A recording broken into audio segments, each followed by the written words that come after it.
ओम नमस्ते जी। आपका स्वागत है आपका अपना चैनल आओ वेद पढ़े में। इस चैनल पर केवल आचार्य प्रदीप कुमार शास्त्री जी का ऑनलाइन व ऑफलाइन शास्त्रीय कक्षाओं के वैदिक व्याख्यान उपलब्ध होंगे। अपने चैनल पर आने वाले वीडियो की सूचना पाना चाहते हैं तो लाइक और सब्सक्राइब करें तथा घंटी के बटन को दबाएं, जिससे कि वीडियो अपलोड होते ही सबसे पहले सूचना पा सकें। वेद पढ़ें पढ़ाएं, सुने सुनाएं, वेद का संदेश घर घर पहुँचाएं। ऋषि ऋण को चुकाएं, अपना कर्तव्य निभाएं, जीवन सफल बनाएं।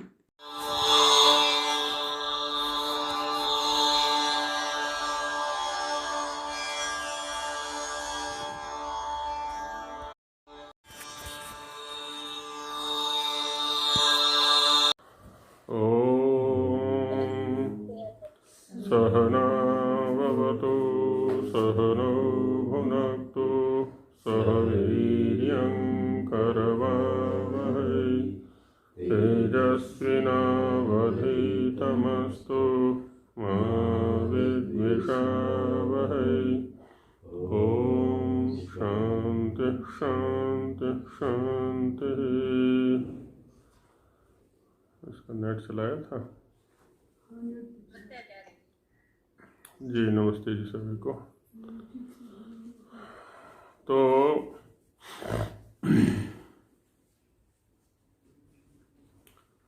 ईश्वर एक ही है।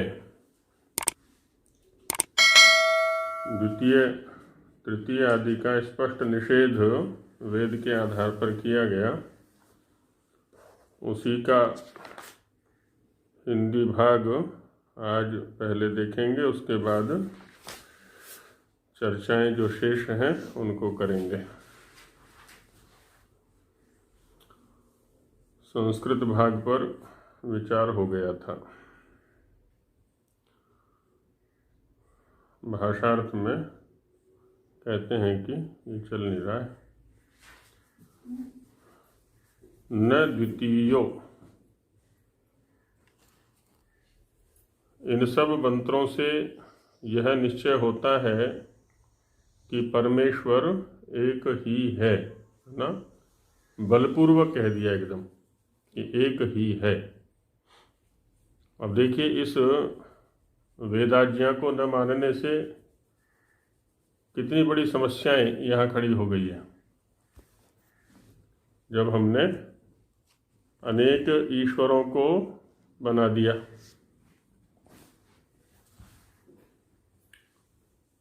तो ईश्वर के आधार पर ही कितना फुटाव समाज के अंदर हो गया। हम शिव को मानने वाले हैं, हम रुद्र को मानने वाले हैं, हम विष्णु को मानने वाले हैं। जैसे वो कहानी आई थी ना, एक कौन सी, रूंडे खूंडे वाली, या एक गुरु के दो शिष्य, और दोनों ने अपनी अपनी टांग बांट ली कि दाईं टांग मेरी और बाईं टांग इसकी। दोनों करने लगे सेवा, तो दाईं टांग बाईं टांग के ऊपर रखी गई, तो आकर के वो बाईं टांग वाले ने तोड़ दिया कि तेरी टांग मेरी टांग के ऊपर क्यों रखी गई है। बाईं टांग वाले को गुस्सा आया तो उसने जो है दाईं टांग पर बजा दिया आकर के।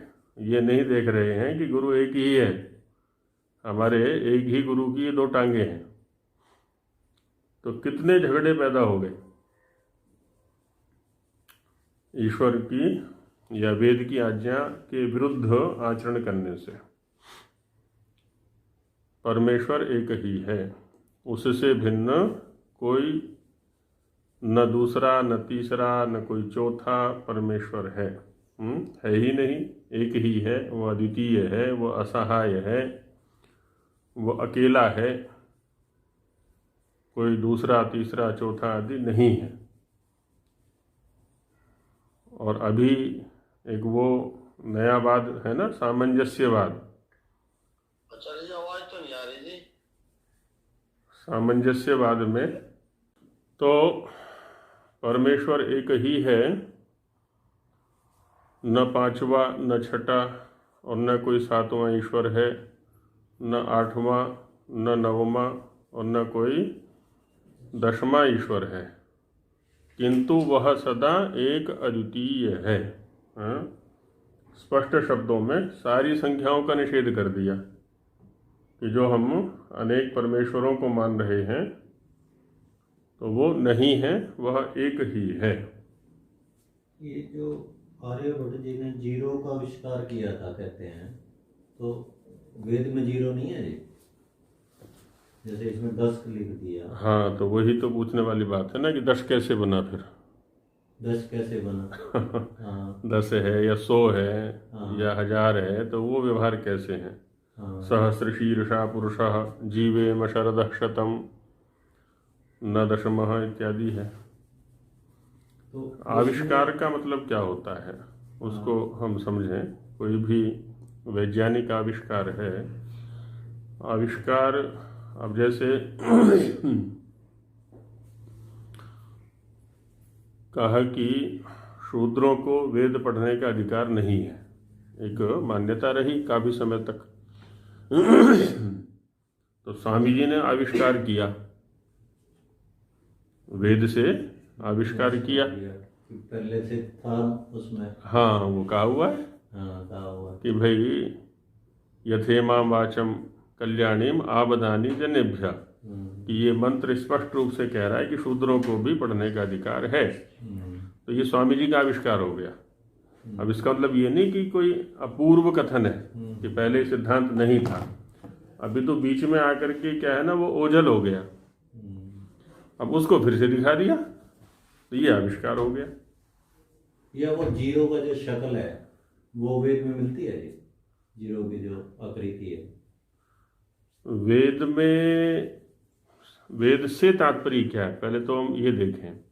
एक तो है कि जो लिप्यात्मक है, लिपि रूप, हाँ जो हमारे मंत्र सामने मंत्र संहिता। हाँ, मंत्र संहिता में भी 2 स्थितियां हैं। एक तो हमारे उच्चारण में है, बुद्धि में है, जो श्रुति परंपरा से है। दूसरा हमारे लिखने में है। लिखने में यदि लिखने में देखें तो राउंड फिगर तो बहुत सारे हैं हमारे पास। अब जैसे व लिखेंगे, कैसे लिखेंगे व को, वो आएगी। वो गोलाई में है। ब को लिखेंगे, गोलाई में है। ऐसे तो बहुत सारे। क को लिखेंगे, उसमें भी आधा गोला लगा हुआ है। ख में भी गोला है। यदि गोले को, यदि उसी को देखें लिपि रूप में, तो शून्य तो बहुत सारे हमारे पास है। नहीं, वो द्वितीय लिख रहे हैं ना, जैसे 10 भी लिख रहे हैं, वो नवमो दशमो लिख रहे हैं, ऐसे नहीं लिखते एक और जीरो। हाँ, नहीं, अंकात्मक स्थिति नहीं है, शब्दात्मक है, ये कहना चाह रहे हैं ना। हाँ जी हाँ जी। हाँ, तो शब्दात्मक तो है। अब जो इनको वो दिया है, क्रम दिया है, ये पहला मंत्र है, ये दूसरा मंत्र है, ये तीसरा मंत्र है, और वहाँ संख्या का व्यवहार है। अब वो संख्या का व्यवहार कब से है और कहाँ से है, यदि यही देखना चाहें हम, हाँ हाँ हाँ। तो वो कहाँ से है व्यवहार और कब से है वो। कब से, आर्यभट्ट से पहले से भी था क्या? हाँ, अब जैसे ये है कि इस वेद में इतने मंत्र हैं, हाँ ये कैसे निश्चय किया आपने? हाँ, ये कैसे निश्चय किया? हैं? तो वो तो व्यवहार हो जाएगा, वो तो हो जाएगा जी। जैसे लेख के रूप में तो रहा होगा ना, कैसे ही। हाँ भाई भाई कैसे? ये एक सूक्त में 10 ऋचाएं हैं, अब उस 10 को कैसे लिखेंगे आप? 10 एक तो शब्द रूप में हो गया, हाँ, वो शब्द तो रूप ठीक में, है, हाँ जी, हाँ जी। और एक वो अंक रूप में, अंक रूप दोनों सत्ताएं रही हैं।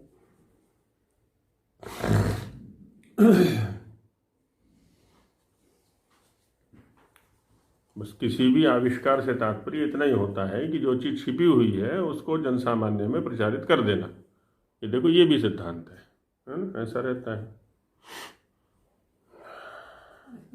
ढूंढ के निकालना। हाँ जी, हाँ जी। इनोवेशन है ना। हाँ, इनोवेशन पहले से है वो। बस बस बस, हाँ, अन्वेषण उसी को बोल देते हैं, अनुएषण, अन्वेषण, है ना, पश्चात उसको बाहर प्राप्त कर लेना। किंतु वह सदा एक अद्वितीय ही है ना, वो सदा से है और एक ही है, अद्वितीय ही है वो। उससे भिन्न दूसरा कोई ईश्वर भी नहीं है ना, ईश्वर कोई भी नहीं है, दूसरा कोई है ही नहीं वहाँ पर, ना उसके सदृश है। फिर उससे बढ़ करके होने की तो बात ही अलग है, उसके सदृश ही कोई नहीं है। तो इन मंत्रों में जो 2 से लेके 10 संख्या पर्यंत अन्य ईश्वर होने का निषेध किया है स्पष्ट रूप से, कि ना 2 है, ना 3 है, ना 4 है आदि 10 तक निषेध कर दिया है। सो इस अभिप्राय से है कि सब संख्या का मूल एक अंक ही है। अब देखिए स्वामी जी इस बात को भी दिखा रहे हैं यहाँ पर कि सारी संख्याओं का मूल क्या है, एक है। अब एक है, एक के आधार पर ही 2 हो गए, फिर 3 हो गए, फिर 4 हो गए, आदि आदि आगे से आगे बढ़ते चले जाते हैं। ये 9 संख्या में जो भी जितनी है वो जुड़ता जाता है। हाँ, इसी को 2, 3, 4, 5, 6, 7, 8 और 9 बार गणने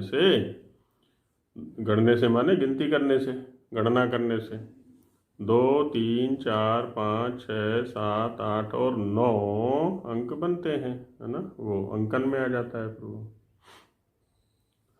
अब ये लिपि प्रकार अलग अलग प्रकार से हो जाता है,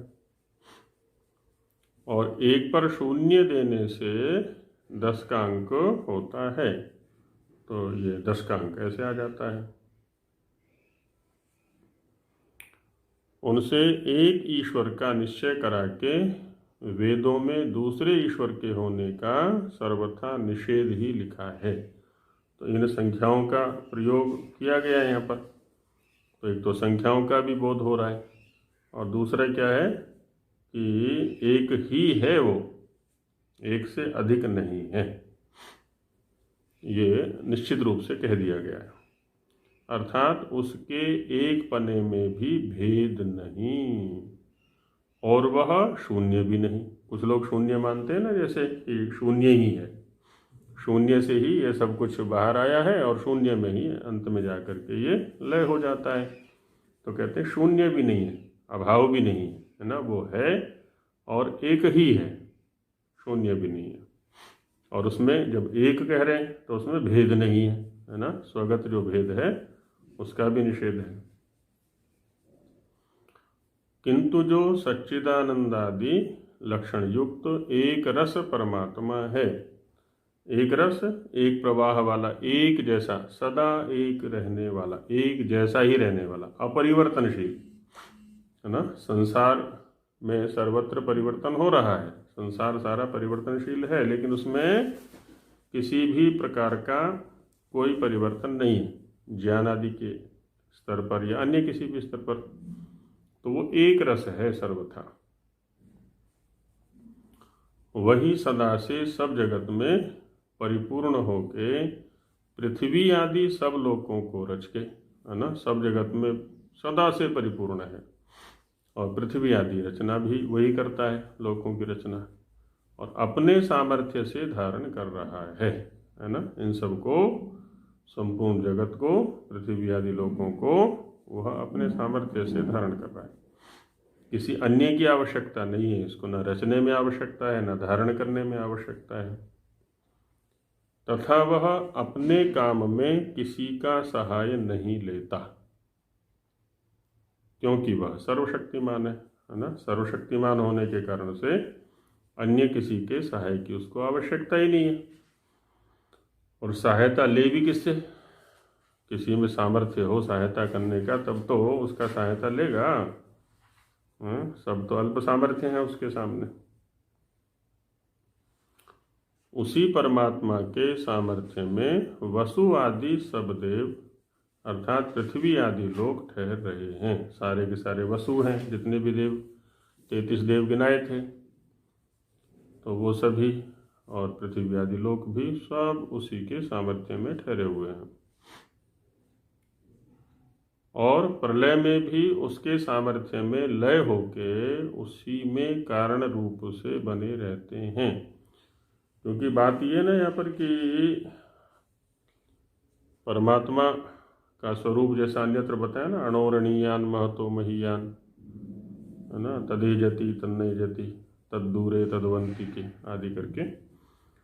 तो वो इतना व्यापक है, इतना व्यापक है कि सब कुछ उसी में बन बिगड़ रहा है। कोई वैसा तो है नहीं द्रव्यात्मक स्थिति उसकी।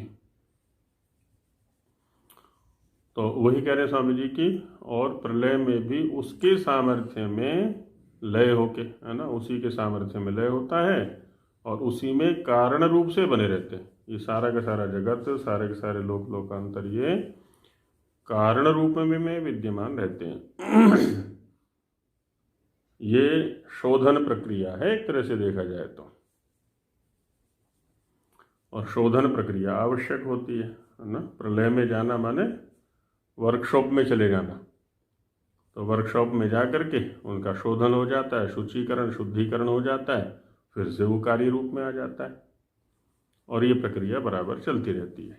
जैसे जल हैं, नीचे आते हैं, गंदे हो जाते हैं हमारे भोग से, है ना, फिर सूर्य के माध्यम से उनको ऊपर उठा लिया जाता है, उनका शोधन हो जाता है, शोधन हो करके फिर नीचे आ जाते हैं वो वृष्टि के माध्यम से। तो ये चक्र चलता रहता है।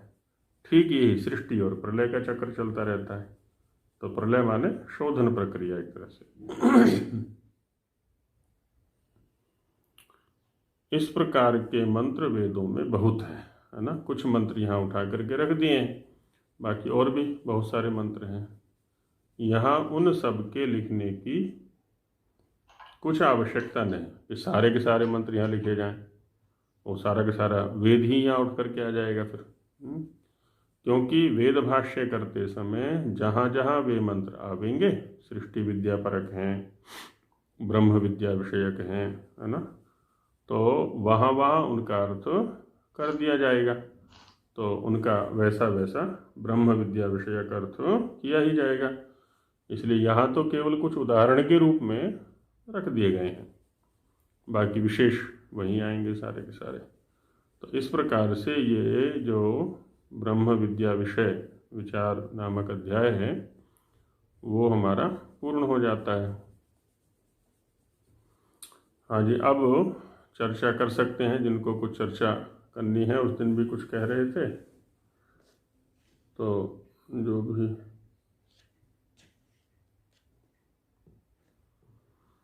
हाँ जी है कुछ किसी का विचारणीय?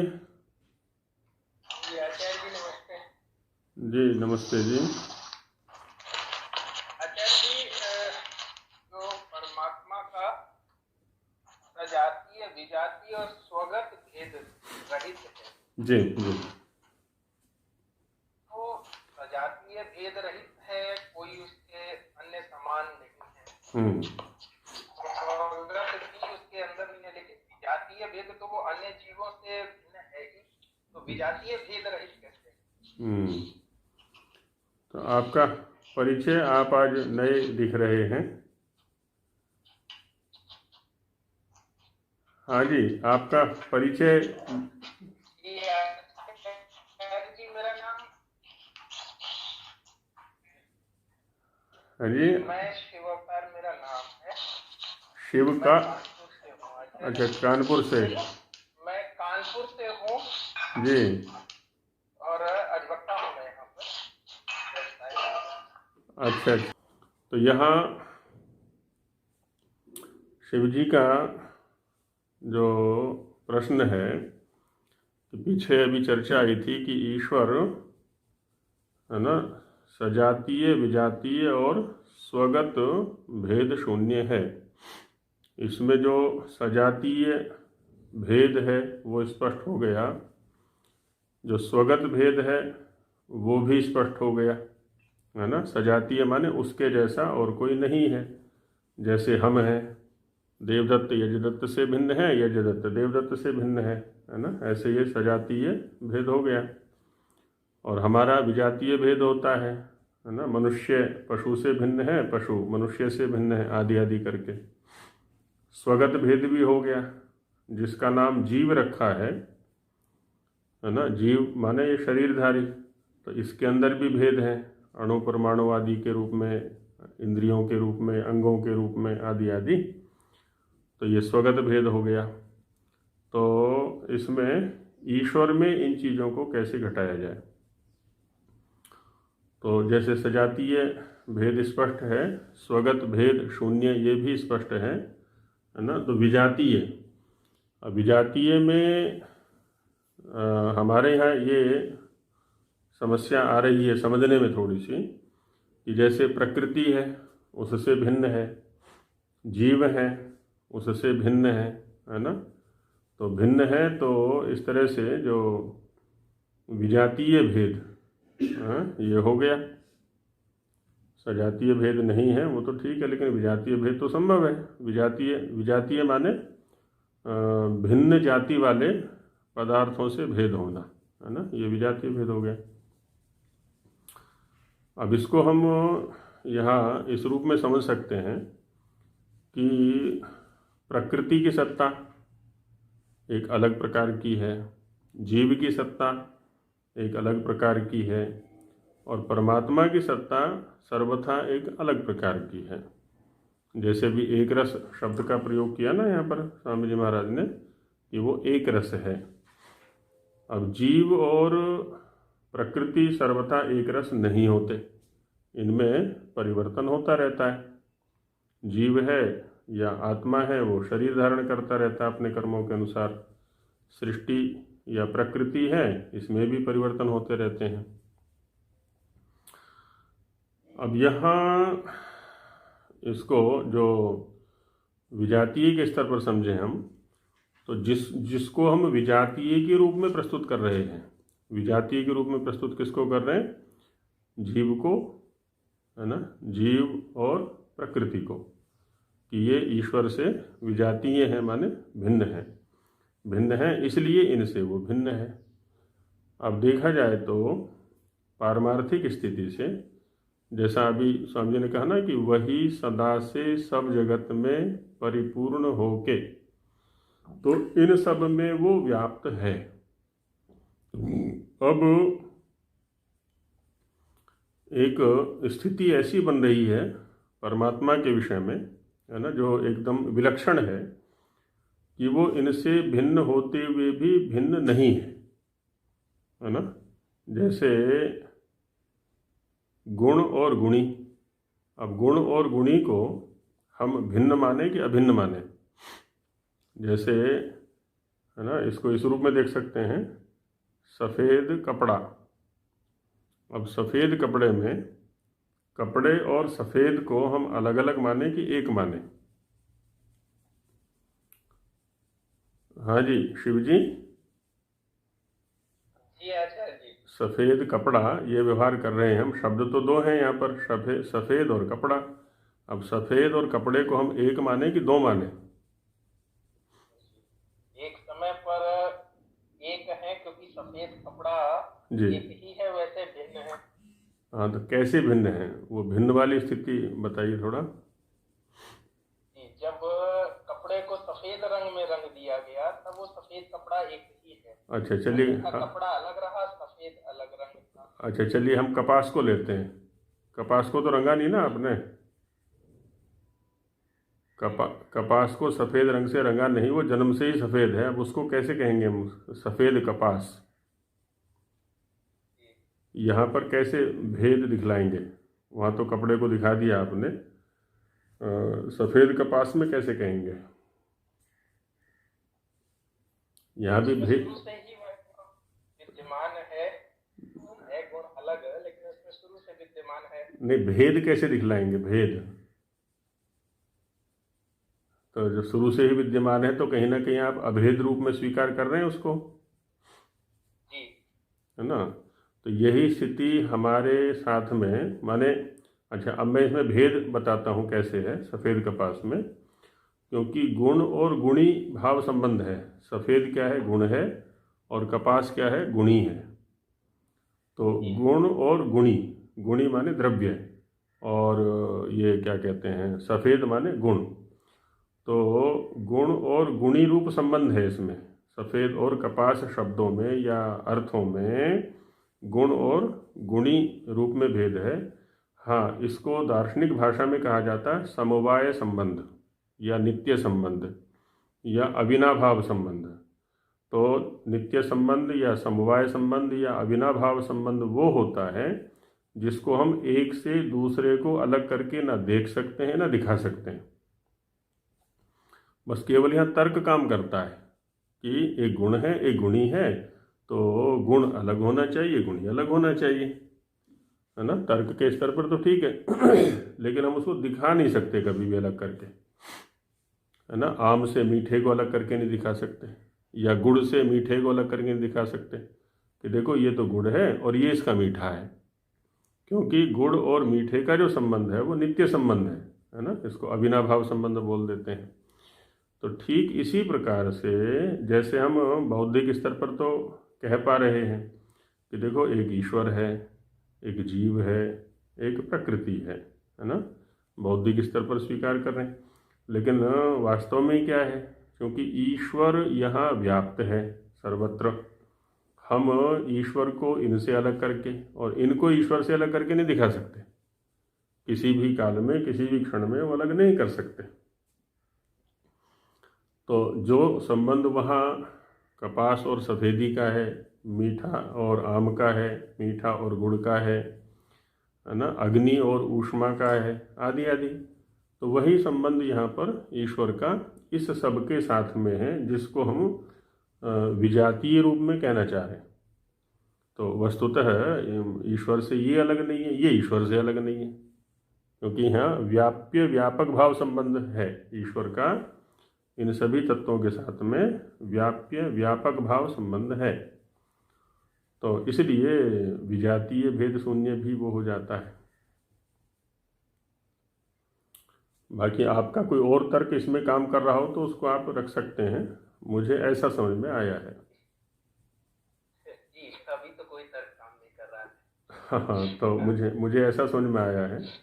बाकी और भी किन्हीं को किसी और रूप में समझ में आया तो वो बता सकते हैं, और नहीं तो और जो प्रश्न है वो रखें। ओम जी जैसे आपने कहा ये सफेद कपास है जी। मान ली कपास के ऊपर कोई काला रंग गिर गया, कपास के ऊपर कोई काला रंग गिर गया, नीला गिर गया, लाल गिर गया, हाँ जी, इसको हम कहेंगे ना ये लाल कपास होगी। ठीक बात है। जैसे वो रंग का भेद होगा उनमें। हाँ, तो वो तो ठीक बात है। देखिए, मैंने पहले ही कह दिया था कि ईश्वर का हमारे साथ जो संबंध है वो विलक्षण है। तो इसलिए ये तो शिव जी ने भी पहले दिखा दिया था कि हमने कपड़े को सफ़ेद कर दिया, इसलिए मैंने कपास को लिया फिर, कि कपास की जो सफ़ेदी है वो ठीक है, वो लाल भी हो सकता है, काला भी हो सकता है, पीला भी हो सकता है, वो बाद में किए गए हैं। लेकिन ईश्वर के साथ जो संबंध हमारा है या हमारे साथ जो ईश्वर का संबंध है वो बाद में तो किया हुआ नहीं है, ठीक वैसे ही जैसे कि कपास की सफ़ेदी है। तो सफ़ेदी का और कपास का जो संबंध है वही संबंध ईश्वर का और हमारा है, हम उसको अलग करके नहीं दिखा सकते, तो इसलिए उसको लिया। हाँ जी, प्रेमलता जी कुछ कहना चाह रही थी शायद। आचार्य जी, मेरा वो प्रश्न था अंतर्गत वाला, आपने बता दिया कि शरीर और आत्मा को अलग करके, जीवात्मा का शरीर और आत्मा को अलग करके क्या कहना चाह रहे हैं, मैं समझ नहीं पाया। जो तीसरा आपने बताया ना, स्वगत भेद शून्य, विजातीय स्वगत भेद जी। तो हमारे अंदर तो स्वगत भेद है। हाँ जी, तो हाँ हम शरीर अलग है हमारा, और जैसे 3 तत्व हो गए, वो तीनों ईश्वर के अंदर होते हुए भी हम फिर भी तीनों अलग अलग, मतलब वेद हमारी पहचान कराता है। जी जी जी, कि प्रकृति तत्व अलग है, आत्म तत्व अलग है, परमात्मा तत्व अलग है। जी जी जी। और अगर जो एक ही ब्रह्म है बस उससे अलग कुछ है ही नहीं, वो एक मानते हैं। हाँ, वो वेदों एक अलग स्थिति हो गई। वो देखिए हमारे यहाँ भी स्वीकृति है। अब जैसे कैवल्य स्थिति है योग दर्शन के अंदर, जी योग दर्शन के अंदर जो कैवल्य स्थिति है माने चित्त की वृत्तियों का सर्वथा निरुद्ध हो जाना। जब तक चित्त की वृत्तियां बनी हुई हैं तब तक संसार है हमारे लिए, और जैसे ही चित्त की वृत्तियां निरुद्ध होती हैं तो जिसकी चित्त वृत्तियां निरुद्ध होंगी उसके लिए संसार होते हुए भी नहीं है। संसार ऐसा नहीं कि संसार का सर्वथा अभाव हो गया, लेकिन उसके लिए नहीं है। जैसे एक लेकिन उसमें ये सामर्थ्य आ जाता है आचार्य जी कि वो संसार को आत्मा से अलग करके देखने का दृष्टा भाव आ जाता है उसमें, जैसा हाँ आपने बताया। हाँ बिल्कुल। और नहीं, जैसे एक लौकिक व्यवहार लेते हैं हम, है ना, दो प्रगाढ़ मित्र हैं एकदम, जो एक दूसरे के बिना नहीं रह सकते। अब किसी कारण से उनके अंदर फुटाव पैदा हो गया, कोई तीसरे व्यक्ति ने बीच में आकर के उनमें फूट डाल दी। तो फिर एक दिन एक उनमें से एक बोलता है कि आज से तो मेरे लिए मर चुका। हाँ, मर चुका मतलब वो मरा तो नहीं है, वो तो जीवित ही है, लेकिन उसने क्या किया ना, अपने चित्त से उसकी वृत्तियों को निकाल दिया। जो मित्रता का भाव था उसके प्रति वो समाप्त कर दिया, होते हुए भी उसके लिए नहीं है। तो आज तक जितने भी व्यवहार मित्रता के उसके साथ हो रहे थे, अब उसके बाद वो बंद हो चुके हैं, अब नहीं करेगा वो।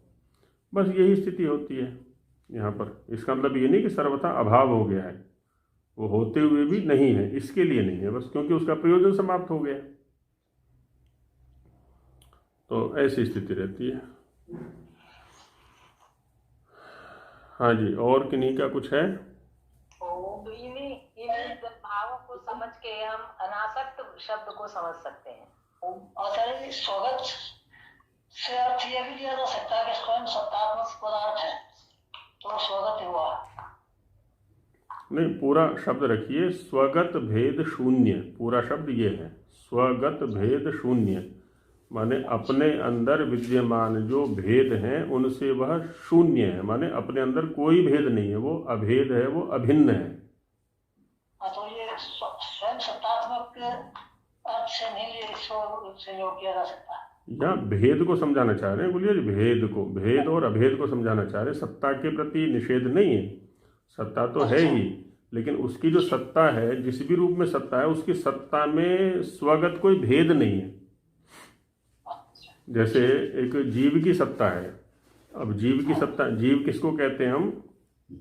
जीव से तात्पर्य होता है आत्मा, शरीर, इंद्रिय, अंतःकरण का संयोग, इसका नाम है जीव अथवा पुरुष, है ना। आत्मा, अंतःकरण, शरीर और इंद्रियों का जो संयोग है, जो संयुक्त रूप है, जो समुदाय रूप है, इसका नाम है जीव अथवा पुरुष।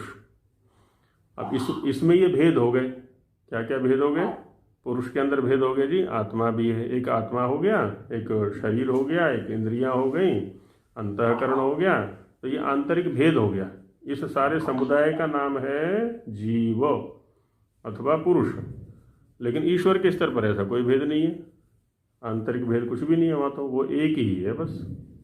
इसी जीव को हम जीवात्मा भी कह देते हैं। हाँ, वही जीव कह लें, जीवात्मा कह लें या पुरुष कह लें, है ना, बात एक ही लगभग। आचार्य जी, जी, आपने कभी शब्द बोला था अन्वेषण। अन्वेषण, अनुएषण, अन्वेषण। तो मैं वही हैरान होगा कि इसका अंग्रेजी शब्द इन्वेंशन है, जरा भी भेद नहीं है, ना स्वर में ना कहीं। हाँ, वहाँ पर भी शब्द गया हुआ है, ठीक बात है। तो बहुत सारे शब्द हैं ऐसे तो वही का वही है। जी जी जी, बहुत सारे शब्द हैं इस प्रकार से। जी आचार्य जी, जी जी, तीन अनादि सत्ताओं में ईश्वर जीव प्रकृति हम लेते हैं, तो वहाँ जीव आत्मा रूप है या जीव वहाँ फिर क्या है? वहाँ अंतःकरण और इंद्रिय संयोग कैसे दिखाएंगे? तीन अनादि सत्ताएं कौन कौन है बहन जी? ईश्वर, जीव, प्रकृति। हाँ, तो जीव, जब हमने ये जाना कि आत्मा, अंतःकरण व इंद्रिय संयोग मिलकर के जीव है, तो वहां पर ईश्वर, जीव, प्रकृति तीन अनादि सत्ताओं में इंद्रिय संयोग कैसे समन्वय बिठाएंगे? हाँ, इसका समन्वय ऐसे बिठा लेंगे। पहली बात तो ये स्पष्ट होना चाहिए, संभवतः व्याकरण आपने पढ़ा हुआ है, आप श्रुति कीर्ति जी बोल रही हैं, तो जीव कहते किसको हैं व्याकरण के हाँ, अनुसार? जीव प्राण धारण है। बस सीधी सी बात है। तो जो प्राण धारण करने वाले को माने शरीरधारी को हम जीव कहते हैं। जब हम ये कह रहे हैं कि जीव नित्य है तो यहाँ पर प्रवाह नित्यता ली जाएगी, जी शाश्वत नित्यता ना लेकर के। माने आत्मा तो शाश्वत नित्य है और जीव जो है वो प्रवाह से नित्य है, हाँ, क्योंकि वो बराबर शरीर धारण करता रहेगा। कोई भी स्थिति ऐसी नहीं आएगी मुक्ति काल को छोड़ करके कि जब वो शरीर धारण नहीं करेगा। मुक्ति काल भी उसका कुछ लंबे काल के लिए है, माने वो भी है ना, हमेशा के लिए तो है नहीं। तो बाकी अतिरिक्त काल में तो क्या है ना, वो बराबर शरीर धारण करता रहेगा, तो उसका जो जीव बना है वो बना रहता है। प्रवाह नित्यता की दृष्टि से हम इसको कह सकते हैं। और यदि शाश्वत, अब जैसे प्रकृति को कहते हैं, अब प्रकृति का जो नित्यत्व है वो भी किस प्रकार का है? प्रवाह नित्यत्व है, क्योंकि प्रकृति से सृष्टि बनना, सृष्टि से फिर प्रकृति दशा में जाने, माने कारण से कार्य दशा में जाना, कार्य से कारण दशा में जाना, ये चलता रहता है बराबर। तो इस तरह से वहाँ भी प्रवाह नित्यता है ना। और वहाँ यदि विवेचन करना चाहें तो ठीक है, कारण रूप में वो हमेशा बनी रहती है, ऐसे ये भी आत्मा रूप में हमेशा बना रहता है। अच्छा। तो अन्यत्र प्रवाह रूप से बना रहता है, ऐसा कह सकते हैं। जी अच्छा जी, इसके अतिरिक्त उस दिन एक प्रश्न आया था, ये चतुष्कोण दिशाओं की संज्ञाएं, उस पर थोड़ा सा प्रकाश चाहिए था। हाँ, तो 10 दिशाएं जैसे मानी हुई हैं। अब होता क्या है, वैदिक क्षेत्र में और विशेषकर वेद का जो कर्म क्षेत्र है उसमें, जब है ना, कर्म क्षेत्र से तात्पर्य होता है वेद माने ज्ञान क्षेत्र, और ज्ञान की जब कर्म में परिणति की जाती है तो वो कर्म क्षेत्र हो जाता है, माने व्यावहारिक क्षेत्र कह सकते हैं उसको। तो प्रत्येक दिशा की एक देवता निश्चित की हुई है। प्रत्येक दिशा की दिशा है, उपदिशा है, जो भी हैं सबकी एक एक देवता निश्चित की हुई है। देवता से तात्पर्य होता है, जैसे देवता के ऊपर तो पर्याप्त चर्चा हमारी हो चुकी है वेद विषय विचार के अंतर्गत, है ना। तो उसी आधार को लेकर के प्रत्येक दिशा की भी देवता निश्चित की हुई है, और उस देवता के नाम से उस दिशा का नाम रखा हुआ है। जैसे आग्नेयी दिशा है, आग्नेय माने शास्य देवता, अग्निर्देवता अस्य इति आग्नेय, तो अग्नि ढक होकर के तो आग्नेय बन गया। ऐसी वायव्य माने वायु देवता अस्य, वायव ऋतु पितृशसो यत, तो वायु शब्द से यत होकर के वायव्य बन गया है। ऐसी नैऋत्य, निरृति शब्द से नैऋत्य बन गया है। ऐसे ही ईशान है तो हाँ ईशान, ईश से या ईशान से जो ईशान बन गया है। तो ऐसे ये नाम रखे हुए हैं इनके। अग्नि से आग्नेय, तो उस तत्व की प्रधानता की दृष्टि से अग्नि की प्रधानता वाली दिशा को आग्नेय दिशा कह दिया, वायु की प्रधानता वाले को वायव्य कह दिया है। ऐसे नैऋत्य की प्रधानता वाले को नैऋत्य कह दिया, ईशान की प्रधानता वाली दिशा को ईशान कह दिया, ऐसा कह लेते हैं। तो ये पूर्व पश्चिम उत्तर इधर की ओर इन दिशाओं में कोई विशेष हाँ, अंतर? इनका भी नाम है। इसका पूर्व को जैसे इंद्री दिशा कहा जाता है, इंद्र देवता है उसका। तो हाँ, तो प्रत्येक दिशा को एक एक नाम दिया हुआ। एक तो व्यावहारिक सुगमता भी रहती है व्यवहार करने में भी, नहीं तो बार बार हमें क्या कहना पड़ेगा ना कि पूर्वोत्तर दिशा या पूर्व दक्षिण दिशा या पश्चिम उत्तर दिशा या पश्चिम दक्षिण दिशा, ऐसा ऐसा कहना पड़ेगा। तो एक नाम विशेष हो गया। नाम चूंकि यौगिक वृत्ति से है, यौगिक क्या कहें, योग रूढ़ी कहना चाहिए इसको। तो वहाँ उस तत्व विशेष की उपलब्धि का भी संकेत इन नामों से हो रहा है। तो ऐसा इनको ले लिया जाता है। जी अच्छा जी, धन्यवाद। जी हाँ जी। और आचार्य जी, जी जी बोलिए। आचार्य जी कहते हैं कि जो प्रवाह से जीव है और वो सिर्फ प्रलय हो जाता है, से बना रहता है, शरीर के साथ उसका संयोग बना रहता है। लेकिन जो कहते हैं कि जब मरता है व्यक्ति तो पहले वायु में जीवात्मा संयुक्त होती है, जल में, फिर औषधि में, फिर नीर में, तब जल में। तो इतना काल तो फिर वो चलता रहता है। तो उस समय में उसको वो जीव वो भी तभी तो शरीर और अंतःकरण सबसे अलग हो जाता है।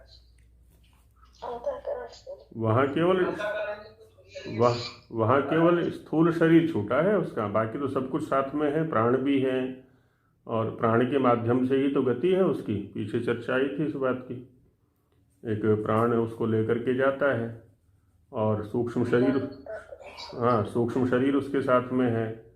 केवल स्थूल शरीर का ही परिवर्तन है, सूक्ष्म शरीर वही रहता है उसका। प्राण भी रहते हैं और सूक्ष्म शरीर भी रहता है ना। स्थूल शरीर का ही केवल परिवर्तन है, बाकी तो सब कुछ है। हाँ, तो जीवत्व। आचार्य जी क्या मोक्ष में सूक्ष्म शरीर और प्राण नहीं रहते? वहाँ आवश्यकता ही नहीं है। ये तो कई बार वर्णन आ चुका है कि वहाँ आत्मा स्वयं के सामर्थ्य से ही सब कुछ भोगता है। जो ईश्वर के आनंद को भोगना है या उसके विज्ञान है, तो सब अपने सामर्थ्य से ही। वहाँ किसी साधन की आवश्यकता, क्योंकि साधन क्या है, ये प्राकृतिक है सारे के सारे। और प्राकृतिक साधन जो है वो प्रकृति के भोग तक सीमित है। प्रकृति के भोग जहाँ नहीं है ना, वहाँ इन साधनों की भी आवश्यकता नहीं है। और जो परमात्मगत जो भोग हैं वो तो तो नहीं होता। हाँ, वो तो अप्राकृतिक है सर्वथा।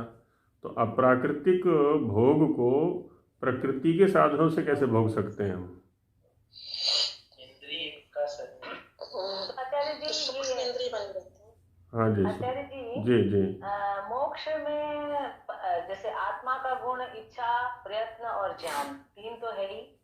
और सुख दुख और द्वेष जो बताया है तीन, और वो क्या जब शरीर के साथ होता है तब होते हैं या मोक्षावस्था में भी ये तीनों रहते हैं? अब इसमें ये देख लें पहले कि सुख दुख क्या है, इनको परिभाषित कर लें। सुख दुख और इच्छा द्वेष। हाँ, इच्छा तो है वहाँ पर भी, द्वेष आदि जो भी है। सुख दुख और द्वेष, इच्छा ज्ञान प्रयत्न, ये तो मोक्षावस्था में है ही। हाँ। अब वहाँ क्या है ना, एक तो है कि शरीर दशा में इसकी व्याख्या करना। तो शरीर दशा में तो चूंकि द्वैत स्थिति बनी हुई है इसकी, तो यहाँ दूसरों से द्वेष भी होगा, और जिससे द्वेष होगा, जहाँ विपरीत भाव होगा वहाँ दुख भी होगा। और वहाँ तो सारी अनुकूलताएं ही अनुकूलताएं हैं। तो जो गुण वहाँ उपलब्ध हो सकते हैं वहाँ के अनुकूल वहाँ देखा जाएगा, जो यहाँ उपलब्ध हो रहे हैं तो यहाँ के अनुकूल व्याख्यान हो जाएगा।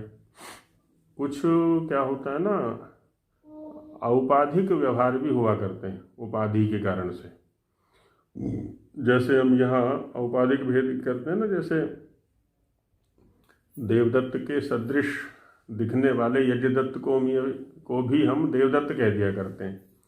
उसकी जो बाल हैं, उसकी जो लंबाई है, उसका जो रूप है, उसके जो बोलने का प्रकार है, आदि आदि है, उनको देख करके हम क्या कह देते हैं, देवदत्त को भी यजदत्त कह दिया करते हैं। वस्तुतः देवदत्त अलग है, यजदत्त अलग है।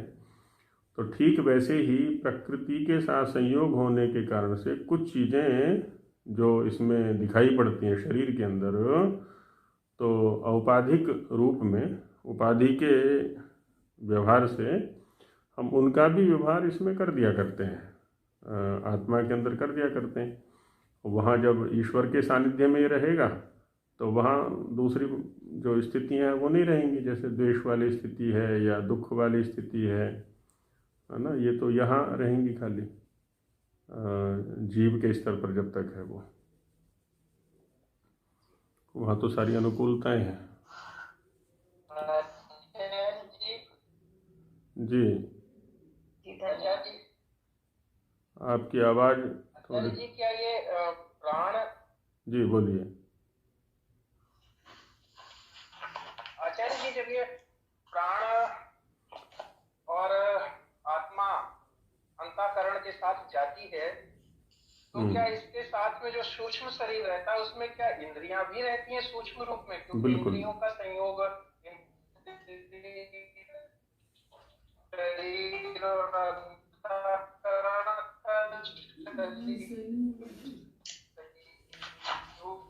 आपका संपर्क बाधित हो रहा है, आपकी जो कनेक्टिविटी है ना वो ठीक नहीं है, आवाज़ कट जाती है। आप संभवतः ये हाँ तो क्या उसमें इंद्रियां भी सूक्ष्म? हाँ बिल्कुल, सूक्ष्म इंद्रियां तो रहेंगी साथ में, सूक्ष्म शरीर में सब कुछ आता है। वो आचार्य जी तन्मात्रा के रूप में माने जाएंगे, तन्मात्रा जो बिल्कुल बिल्कुल बिल्कुल, स्थूल शरीर धारण करते ही वो व्यवहार में आ जाती हैं फिर इधर, तो वैसा ही रहेगा। जी जी ये जो हमें जाना जी, इसका जो विषय बनाया निष्ठा जी, जी आपकी आवाज़ साफ नहीं है, आपकी आवाज़ साफ नहीं है। बनाया ना इन्होंने जी, अथा ब्रह्म विद्या विषय। ओम। हाँ जी ब्रह्म विद्या विषय। हमारे को इसकी थोड़ा सा इसका थोड़ा सा और संक्षिप्त में कराएं, क्योंकि इसमें तो ईश्वर के गुणों की व्याख्या की हुई है। हाँ तो ब्रह्म, हाँ तो ब्रह्म से क्लियर करवाना था मेरी। ब्रह्म से तात्पर्य ईश्वर, ले लिया हमने, बस तो ईश्वर के ही गुणकर्म स्वभावों को दिखलाना। जी जी, तो ब्रह्म माने ईश्वर, ब्रह्म माने ईश्वर, और ईश्वर संबंधी विद्या, ईश्वर संबंधी ज्ञान कि ईश्वर कैसा है, कितने हैं। विद्या माने ज्ञान, यहाँ पर यथार्थ ज्ञान कि ईश्वर कैसा है, ईश्वर कितने हैं, वो क्या करता है, उसका सामर्थ्य क्या है, आदि आदि को बतलाना ही ब्रह्म विद्या है ये। हाँ जी जी, और किन्हीं का कुछ है? अच्छा जी, एक बात पूछनी थी। ये जो विद्यानंद जी का है ना 324 पेज में जी, ये लिखा है, ब्रह्मसूत्र का भाष्य करते हुए रामानुज ने लिखा है, सृष्टि की उत्पत्ति, स्थिति, प्रलय तथा सर्वेश्वरत्व आदि गुण जीवात्मा को मुक्त अवस्था में भी प्राप्त नहीं हो सकते। इसका और शंकराचार्य जी ने लिखा है कि जगत की उत्पत्ति आदि व्यापार तो नित्य सिद्धेश्वर का ही है। ये जरा सा खोल के जरा सा बताइएगा। ये ब्रह्मसूत्र का भाष्य करते हुए रामानुज ने लिखा है कि सृष्टि की उत्पत्ति, स्थिति, प्रलय तथा सर्वेश्वरत्वादि गुण जीवात्मा को मुक्तावस्था में भी प्राप्त नहीं हो सकते। इसका कारण बताते हुए शंकराचार्य ने लिखा है, जगत की उत्पत्ति आदि व्यापार तो नित्य सिद्ध ईश्वर का ही है, इसमें उसी का अधिकार है। जगत की उत्पत्ति आदि में मुक्तात्माओं का सहयोग या सानिध्य सर्वथा अनपेक्षित है। यह भी संभव है कि उनके अनेक होने से, उनके माने आत्माओं के, रचना आदि के विषय में परस्पर विरोध खड़ा हो जाए। कोई सृष्टि को बनाए रखना चाहे और कोई प्रलय करना चाहे। इस प्रकार इहलोक में ही नहीं, ब्रह्मलोक में भी एक से अधिक ईश्वर नहीं हो सकते।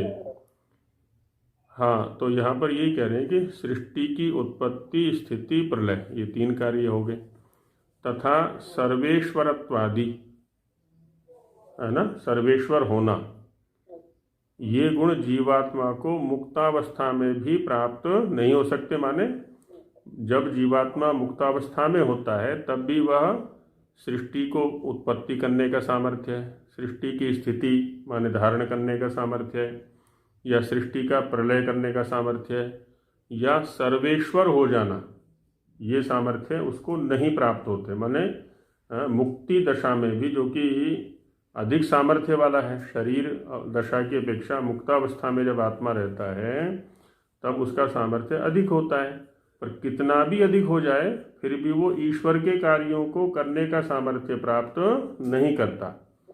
ये ईश्वर के कार्य हैं, सृष्टि को उत्पन्न करना, इसको धारण करना, उसका प्रलय करना, सर्वेश्वर होना, तो उसका निषेध यहाँ पर किया जा रहा है कि जीवात्मा को ये सामर्थ्य कभी भी प्राप्त नहीं होता है, ये बता रहे हैं यहाँ पर। जी जी मेरा नाम श्वेता है जी। आपने भद्रं करने की देवा का मीनिंग बताया था ना लास्ट टाइम जी। तो उसमें कई अंगे सुष्टुवादों का एक और बात बता सकते हैं क्या आचार्य जी? हाँ जी, हाँ जी। आपने कहा था कि जब तक स्थिर अंग वाले हो तब तक उपासना करें, तो स्थिर अंग तो बच्चों को देता है और फिर बूढ़ों में भी नहीं हो सकता है, तो क्या ये मतलब है कि वो उपासना ना करें? नहीं, ऐसा नहीं है। जो बच्चे होते हैं वो उनका सब कुछ अभी अविकसित दशा में है, ये ठीक है। कुछ प्रतिभाशाली होते हैं जिनके पास माने प्रतिभा से प्राप्त सामर्थ्य होता है, उनकी बात अलग है। लेकिन सामान्यतः क्या होता है ना, उनका सब कुछ अविकसित दशा में है, इसलिए उनको विकसित करने के लिए एक परंपरा, पहले माता का सानिध्य है, फिर पिता का सानिध्य है, फिर आचार्य का सानिध्य है, ये दिया जाता है। तो जब धीरे धीरे बुद्धि विकसित होती है उसके बाद वो आगे बढ़ता चला जाता है। अच्छा, रही बात स्थिर अंग, तो अब युवावस्था है। युवावस्था में क्या है ना, बहुत कुछ वो समझ चुका है, तो उसी अवस्था में हमें ये उपासना वाला या स्तुति वाला जो अभ्यास है वो बना लेना चाहिए, क्योंकि अंग उस समय दृढ़ है। भर्तृहरि महाराज का कथन है ना, एक संदीप्ते भवने तु कूप खननम प्रत्युद्यम कीदृशा। जब घर में आग लग गई, अब कुआं खोदने से क्या लाभ है? जब तक कुआं खोदने का प्रयास करेंगे तब तक तो घर जल के राख हो जाएगा। तो पहले से ही वैसा प्रबंध करके रखें हम, संभावनाएं रहती हैं। तो वैसे यहाँ पर भी है, युवावस्था में जो अभ्यास हम बना लिया करते हैं, वृद्धावस्था में भी वही अभ्यास काम करेगा। मैंने कईयों को देखा है कि युवावस्था में सामाजिक कार्य के रूप में रहे, वो इधर भाग उधर भाग, ये करना वो करना आदि आदि जो भी है। अब वृद्धावस्था में कहें कि अब साधना कर लो, वो कर ही नहीं सकते साधना, क्योंकि रजोगुण की प्रधानता उनकी वृत्तियों में आ चुकी है। तो रजोगुण की प्रधानता चूंकि युवावस्था में अभ्यास में आ चुकी है, तो वृद्धावस्था में ऐसा नहीं होगा कि वो सत्व की प्रधानता ले आएगा वो।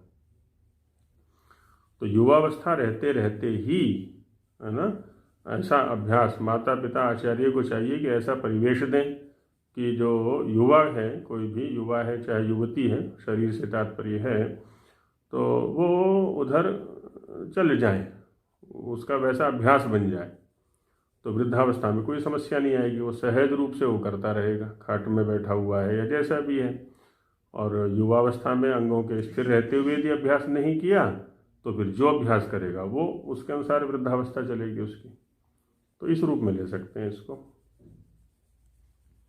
स्थिर ही रंग। हाँ जी,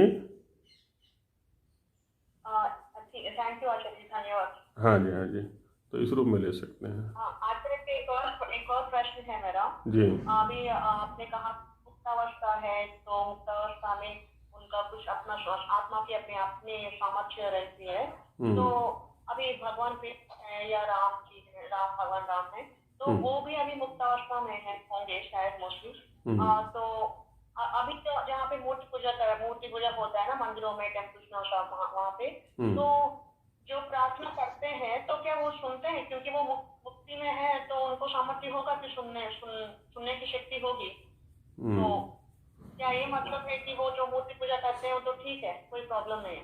नहीं, देखिए, एक तो जिस ग्रंथ का हम अध्ययन कर रहे हैं ये ग्रंथ वेदों के अनुकूल है, और वेद से तात्पर्य है सृष्टि का सबसे प्रथम ज्ञान देने वाला ग्रंथ, है ना। इससे पूर्व और कोई ग्रंथ नहीं है। और वो ग्रंथ ये बार बार घोषणा कर रहा है कि ईश्वर एक ही है, अनेक नहीं है। तो श्री राम हुए हैं या श्री कृष्ण हुए हैं, चाहे और दूसरे भी हुए हैं, ये महापुरुष थे, सामान्य लोगों की अपेक्षा बहुत अधिक सामर्थ्य वाले थे। कितना अधिक सामर्थ्य था, देखो कृष्ण जी ने, है ना, महाभारत युद्ध में क्या कुछ भूमिका निभाई, और श्री राम ने भी, है ना, एक अकेले ही अपने बल पर उस समय का जो दुर्दांत आतंकवादी था रावण, है ना, विश्व स्तरीय आतंकवादी था, तो उसको समाप्त किया जा करके। ये कोई कम सामर्थ्य की बात नहीं है, किसी राजा का आश्रय नहीं लिया, कुछ और किसी प्रकार का, मतलब अपने बल पर ही। और बहुत सारे उनमें, इसीलिए तो उनको मर्यादा पुरुषोत्तम कहा जाता है कि सारी मर्यादाओं का पालन किया उस व्यक्ति ने जीवन भर। तो एक बहुत अधिक सामर्थ्यशाली हमारी अपेक्षा कह सकते हैं, महापुरुष कह सकते हैं। बाकी ईश्वर, परमेश्वर या भगवान जिसको हम कहना चाहते हैं, तो वो तो एक ही है, ऐसा हमें वेदों की परंपरा से प्राप्त होता है।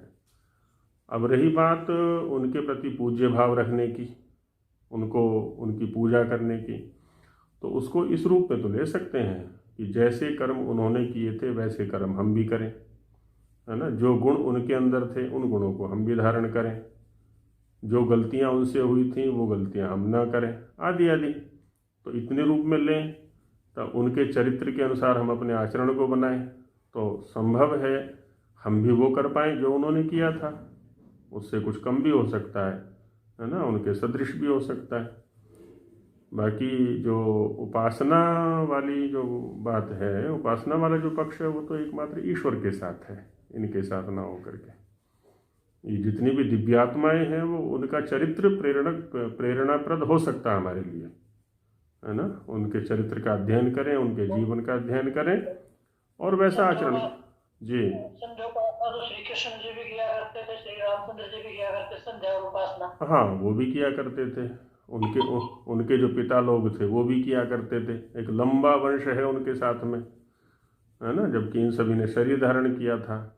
और इनके पूर्वज भी हैं, लंबी वंश परंपरा का उल्लेख मिलता है हमें इतिहास में। इनके पिता थे, उनके पिता थे, उनके पिता थे, आदि आदि। तो ये एक बहुत अच्छे महापुरुष हुए हैं जिन्होंने मानव जाति के कल्याण के लिए बहुत कार्य किए हैं। तो वैसा चरित्र धारण करने का हम भी प्रयास करें, है ना, इसमें तो तात्पर्य हो सकता है। चलिए, अभी समय हो गया है, सभी ने बहुत अच्छी चर्चा की। अब कल से अगले विषय पर चलेंगे। ओम सहना भवतु सहनौ भुनक्तु सह वीर्यं करवावहै तेजस्विनावधीतमस्तु